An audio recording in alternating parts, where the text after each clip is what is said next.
Meet Ray Tango and Gabriel Cash. They are the absolute best cops Los Angeles has to offer, but they couldn't be more different.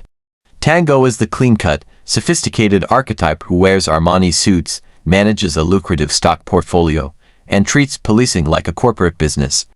Cash, on the other hand, is a reckless, fast-talking rogue who dresses like a vagrant, drives a beat-up car, and relies on pure, chaotic adrenaline to get the job done. The only thing they have in common, they absolutely loathe each other, and they are single-handedly demolishing the city's criminal underbelly. We kick off with Tango intercepting a massive tanker truck on a lonely desert highway. While the local sheriffs think he's way out of his jurisdiction, Tango discovers the truck isn't hauling oil, it's packed to the brim with smuggled cocaine. Meanwhile, on the other side of town, Cash gets ambushed by a hitman in a parking garage. Showing off his signature insanity, he uses a specialized firearm to turn the tables, intimidating the assassin into revealing a massive drug drop happening later that night at a warehouse on Front Street. Unbeknownst to our star duo, their massive successes have caught the attention of Eve Purritt, a ruthless, chess-playing international crime lord. Purritt is furious.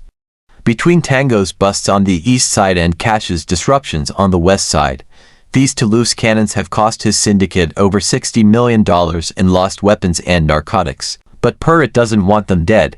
Dead cops become martyrs, and martyrs trigger all-out police wars that ruin profit margins. Instead, Purritt wants to play a game. He orchestrates a masterful trap to take them completely out of the equation by destroying their reputations and locking them away forever. Both Tango and Cash receive anonymous tips pointing them to the exact same vacant warehouse at 940 to Front Street. When they arrive, they immediately start bickering over who owns the jurisdiction, pulling guns on each other in a classic standoff. But the petty rivalry vanishes when they discover a dead federal undercover agent wired with a recording device.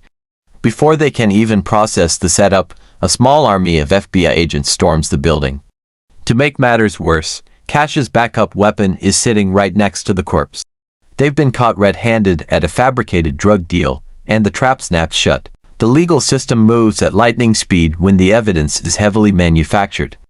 At the trial, the prosecution unloads an avalanche of falsified evidence. They introduce a heavily doctored audio tape, verified by a corrupt audio expert named Skinner, where spliced clips of Tango and Cash make it sound like they were selling department evidence to the cartels. Even the hitman from earlier takes the stand, acting like a helpless victim who watched the two decorated detectives murder a federal officer in cold blood.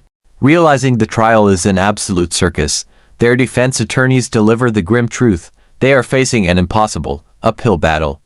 The lawyers convince them to cop a plea deal for voluntary manslaughter, guaranteeing them a minor 18-month sentence at a cozy, low-security federal country club. Tango delivers a poignant, dignified speech to the courtroom, sacrificing his career to protect the integrity of the department, while Cash begrudgingly keeps his mouth shut. But as soon as the judge hammers the gavel, Purritt's corrupt reach manifests again. The plea deal is completely thrown out the window.